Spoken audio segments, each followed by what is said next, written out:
नमस्कार भाइयों, कैसे हैं आप सब।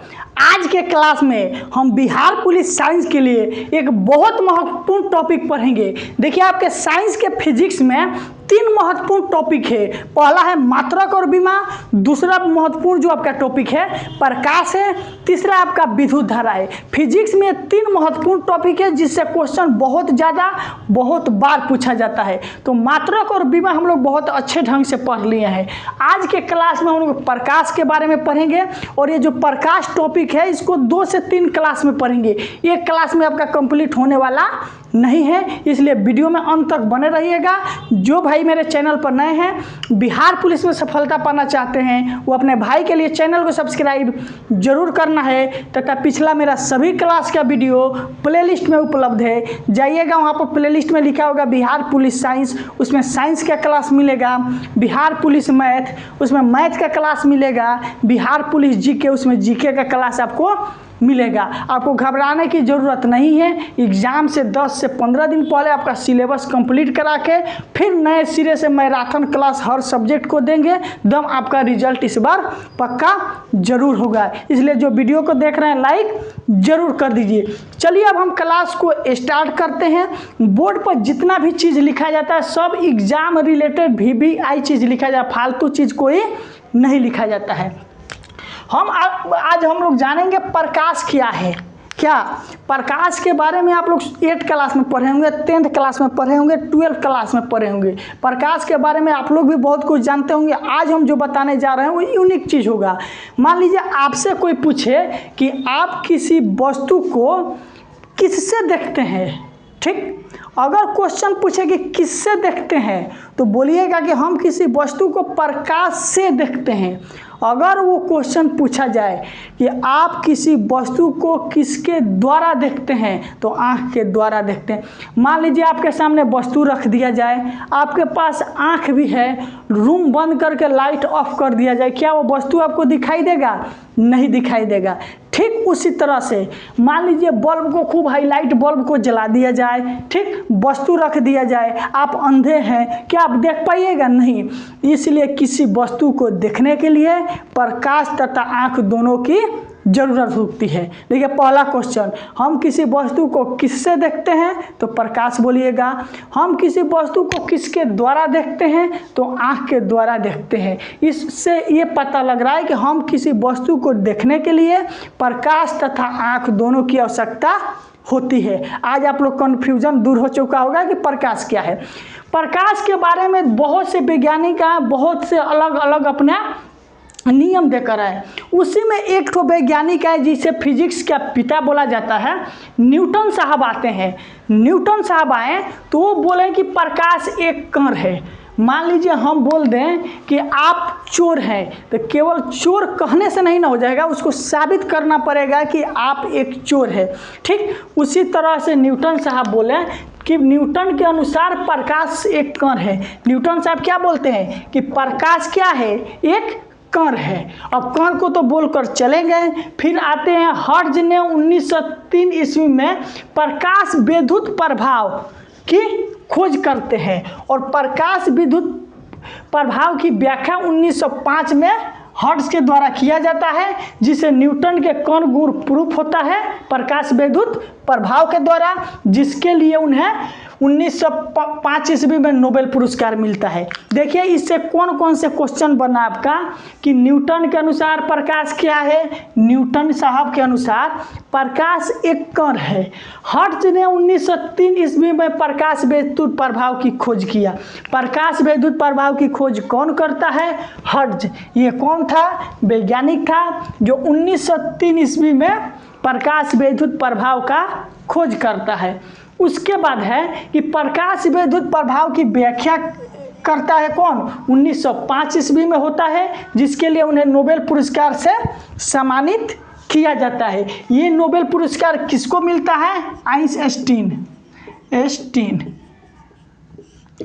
प्रकाश विद्युत प्रभाव की जो व्याख्या है 1905 ईस्वी में आइंस्टीन ने किया, जिसके लिए उसे नोबेल पुरस्कार दिया गया। देखिए, खोज कर दिया हट साहब, बोल दिया कि ये प्रकाश विद्युत प्रभाव, लेकिन उसके अच्छे ढंग से व्याख्या नहीं कर पाया, जिसके लिए उन्हें नोबेल पुरस्कार नहीं देकर आइंस्टीन को प्रकाश विद्युत प्रभाव के लिए नोबेल पुरस्कार दिया जाता है। अब तो न्यूटन साहब तो बोलकर चले गए कण है, उसके बाद एक और वैज्ञानिक उत्पन्न होता है, वो आकर बोलता है क्या कि हाइजेन साहब आते हैं, वो बोलते हैं कि प्रकाश एक तरंग है। ले अब कन्फ्यूजन वाला बात हो गया, न्यूटन बोलकर गया कि प्रकाश एक कण है और हाइजेन ने आकर बता दिया कि प्रकाश एक कण है, तरंग है। अब दोनों में कन्फ्यूजन हो गया कि दोनों ने अपना साबित भी करा दिया कि प्रकाश एक कण है, प्रकाश एक तरंग है। मान लीजिए आप किसी को मारे हैं, अगला आदमी ने साबित कर दिया कि ये आपको मारा है, कोर्ट में साबित किया जज साहब के सामने, आपने साबित कर दिया कि हमने इसको नहीं मारा है, तो जज साहब उस कंडीशन में क्या करेंगे? बोलेंगे कि तमाम सबूत एवं गवाहों को मद्देनजर रखते हुए ये अदालत इस फैसले को कुछ समय के लिए आगे बढ़ाती है, यानी दोनों व्यक्तियों के बात को मानकर उस फैसले को आगे बढ़ाया जाता है। इस अनुसार से आधुनिक विचारधारा बोला कि प्रकाश जो है कणों है और तरंगों है। प्रकाश क्या है? कण है और तरंग दोनों है। क्यों? क्योंकि हाइजेन बोला कि तरंग है, वो उसने साबित कर दिया, ये जो बोला कि कण है ये भी साबित हो गया। तो आधुनिक विचारधारा के अनुसार प्रकाश कण और तरंग दोनों हो गया। उसके बाद आता है रोमर। रोमर ने क्या किया कि निर्वात में, निर्वात समझते हैं, निर्वात का अर्थ हो गया कि जहाँ पर कुछ भी नहीं है, अगर इस पेन को यहाँ पर रखा जाए तो यहीं पर रख जाए, उसे निर्वात बोला जाता है, जहाँ हवा भी नहीं है।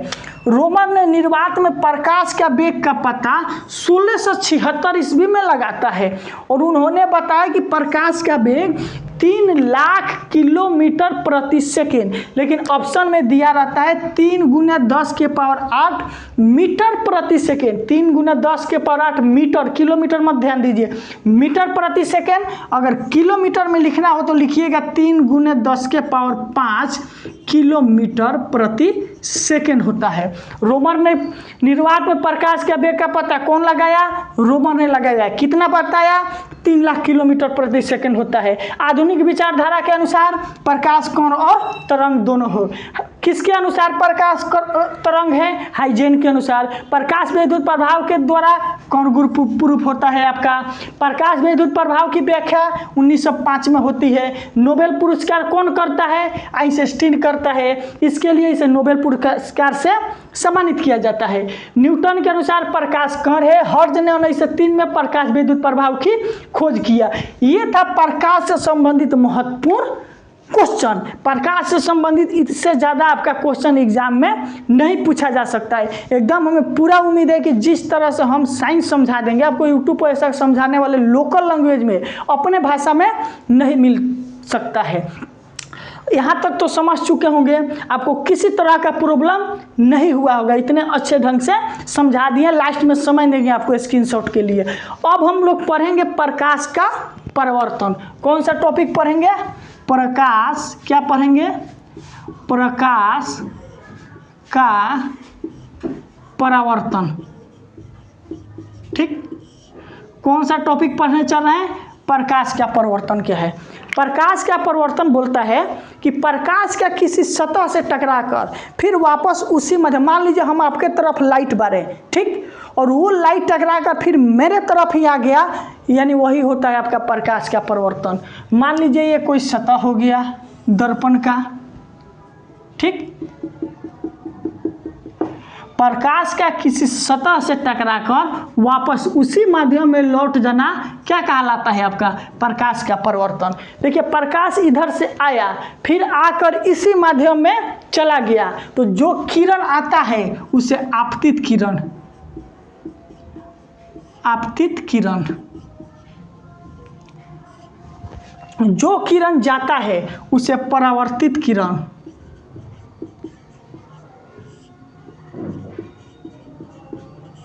और इसमें एक बीच में अभिलंब होता है, ये जो 90 डिग्री पर होता है इसे अभिलंब बोला जाता है। ठीक, प्रकाश का परावर्तन क्या है?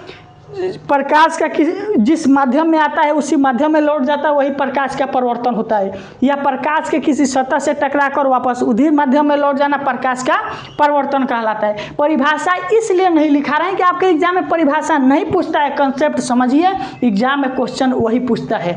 इससे क्या पूछेगा, अगला पॉइंट आपका बन सकता है कि ये एक बिंदु है, पॉइंट दिखाई दे रहा है ये वाला, तो इससे ये मालूम चल रहा है कि आपतित किरण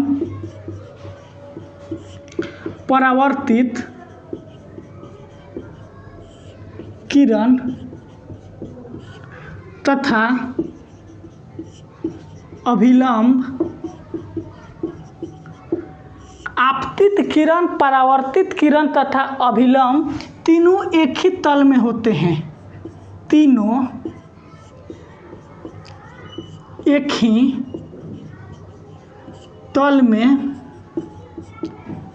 होते हैं। क्या है?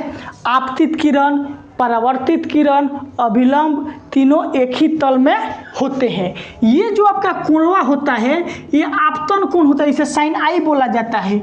ये इस साइड वाला कोण परावर्तन कोण होता है जिसे साइन आर बोला जाता है। यानी आपतन कोण परावर्तन कोण के बराबर होता है, यानी साइन आई बराबर आपका साइन आर होता है। ठीक, आपतन कोण परावर्तन कोण के बराबर होता है। इससे और आपका अगर क्वेश्चन पूछना होगा तो पूछेगा प्रकाशीय गेज परावर्तन के नियम पर, सिद्धांत पर कार्य करता है। प्रकाशीय गेज परावर्तन के सिद्धांत पर कार्य करता है।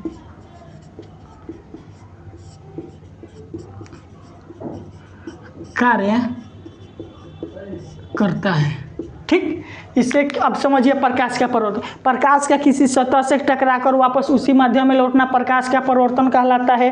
आपतित किरण इसे बोला जाता है, इसे परावर्तित किरण, इसे अभिलंब, तीनों एक ही तल में एक ही बिंदु पर होते हैं। आपतन कोण व परावर्तन कोण बराबर होता है। प्रकाशीय गेज जो होता है परावर्तन के सिद्धांत पर कार्य करता है। ये था आपका प्रकाश और प्रकाश के परावर्तन से संबंधित टॉपिक। आप लोग जल्द से एक बार इसका स्क्रीनशॉट लीजिए, क्योंकि एक प्रश्न आपको एग्जाम से इसे देखने को मिल सकता है। स्क्रीनशॉट ले चुके होंगे, हमें पूरा विश्वास है कि साइंस समझ में भी आया होगा। हम लोग बोले कि प्रकाश को हम लोग 3 दिन में पढ़ेंगे अच्छे से, पार्ट बाई पार्ट।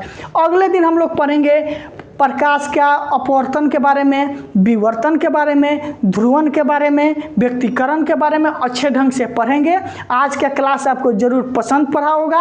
आज के क्लास के लिए आप सभी को दिल से बहुत बहुत धन्यवाद। अगर क्लास पसंद पड़ा है तो वीडियो को लाइक, कमेंट, शेयर जरूर करना है। बहुत बहुत धन्यवाद।